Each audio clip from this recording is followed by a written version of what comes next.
Kalau dilihat dari riwayat transaksi, saham KLBF termasuk saham yang paling banyak diborong oleh investor asing. Bagaimana dengan analisis fundamentalnya? Tonton videonya setelah yang satu ini. Assalamualaikum warahmatullahi wabarakatuh. Selamat datang di channel Imam Syah. Di sini saya mau sharing pengetahuan dan pengalaman tentang ekonomi, keuangan, manajemen, dan bisnis. Silakan tulis di kolom komentar jika ada yang perlu dikomentari atau ditanyakan. Sebelum lanjut ke video, silakan klik subscribe dan klik tombol lonceng. Halo teman-teman, balik lagi dengan saya Imam Syah. Semoga kita baik-baik saja dan senantiasa diberikan kesehatan. Pada konten bedah saham kali ini, saya akan membahas saham Kalbe Pharma atau KLBF. Saya akan membahas dari sisi fundamental, seperti profil bisnis, laporan keuangan, dan prospek sahamnya. Atau bisa juga disebut dengan analisis fundamental. Sekilas sejarah tentang Kalbe Pharma, berdiri sejak tahun 1966. Kalbe atau Kalbe Pharma telah jauh berkembang dari usaha sederhana di sebuah garasi menjadi perusahaan farmasi terdepan di Indonesia. Melalui proses pertumbuhan organik dan penggabungan usaha dan akuisisi, Kalbe telah tumbuh dan bertransformasi menjadi penyedia solusi kesehatan terintegrasi melalui 4 kelompok divisi usahanya, yaitu divisi obat resep, divisi produk kesehatan, divisi nutrisi, serta divisi distribusi dan logistik. Selain menjangkau pasar di Indonesia, Kalbe Pharma juga sudah menjangkau di pasar internasional. Di pasar internasional, perseroan telah hadir di negara-negara ASEAN, Nigeria, dan Afrika Selatan, serta menjadi perusahaan produk kesehatan nasional yang dapat bersaing di pasar ekspor. PT Kalbe Pharma Tbk melantai di bursa saham pada 30 Juli 1991. PT Kalbe Pharma Tbk memiliki visi untuk menjadi perusahaan produk kesehatan Indonesia terbaik dengan skala internasional yang didukung oleh inovasi, merek yang kuat, dan manajemen yang prima. Jadi, PT Kalbe Pharma Tbk atau KLBF termasuk dalam saham sektor kesehatan.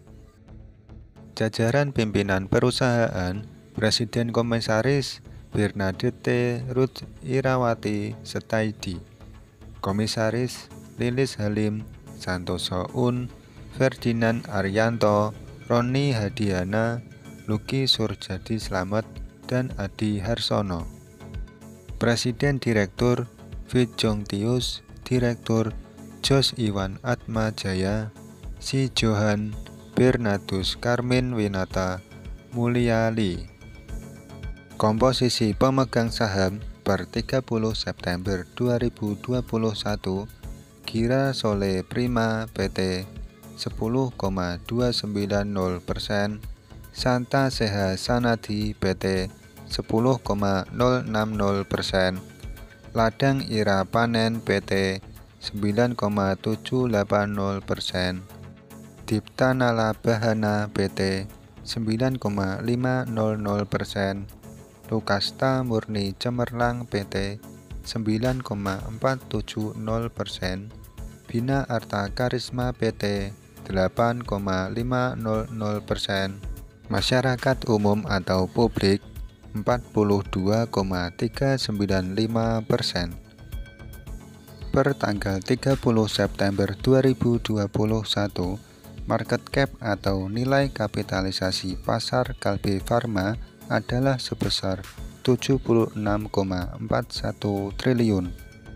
Selanjutnya, mari kita masuk ke bagian laporan keuangan. Berdasarkan laporan tahunan, total aset mengalami pertumbuhan. Berdasarkan data tersebut, Dari tahun 2017 hingga tahun 2020, total aset Kalbe Farma terus mengalami kenaikan. Total kewajiban mengalami kenaikan, khususnya dari tahun 2019 ke tahun 2020. Namun hal ini masih wajar karena kenaikan total kewajiban masih diimbangi dengan pertumbuhan dari total aset. Secara tahunan, laporan laba rugi menunjukkan bahwa total pendapatan, laba kotor, pendapatan operasional, dan laba bersih Kalbe Farma mengalami kenaikan. Memang jika dibandingkan dengan sektor yang lain, sektor kesehatan termasuk Kalbe Farma merupakan salah satu yang tidak terdampak oleh adanya pandemi virus corona. Jika dibandingkan dengan sektor yang lain yang mengalami penurunan laba atau pendapatan, di sektor kesehatan cenderung masih stabil. Pada pembuatan video kali ini, laporan terbaru dari Kalbe Farma yaitu laporan keuangan kuartal ketiga tahun 2021. Laporan keuangan kuartal ketiga Kalbe Farma sudah diterbitkan dan ini adalah update-nya. Laporan keuangan terbaru menunjukkan bahwa total aset mengalami pertumbuhan dari kuartal sebelumnya. Total kewajibannya pun mengalami kenaikan. Berdasarkan laporan tahunan dan laporan kuartalan, neraca keuangan dari Kalbe Farma tergolong masih cukup normal.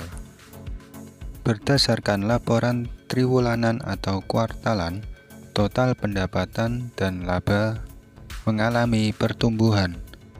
Di laporan terbaru menunjukkan bahwa total pendapatan, laba kotor, pendapatan operasional, dan laba bersih mengalami kenaikan dari periode sebelumnya. Berdasarkan laporan tahunan dan laporan triwulanan, laporan laba rugi yaitu pendapatan dan laba mengalami pertumbuhan. Maka dapat disimpulkan bahwa Kalbe Farma atau saham KLBF ini bisnisnya mengalami pertumbuhan.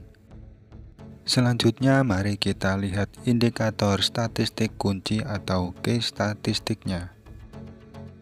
EPS atau earning per share mengalami pertumbuhan dari tahun ke tahun dan dari kuartal ke kuartal berikutnya.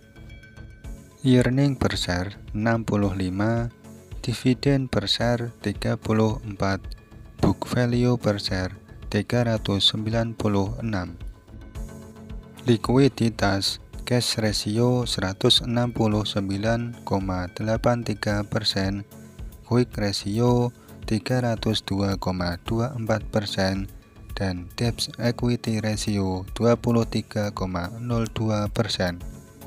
Profitabilitas gross profit margin 43,35%, net profit margin 11,98%, return on equity 16,43%, return on asset 12,57%, dan dividend payout ratio 52,31%.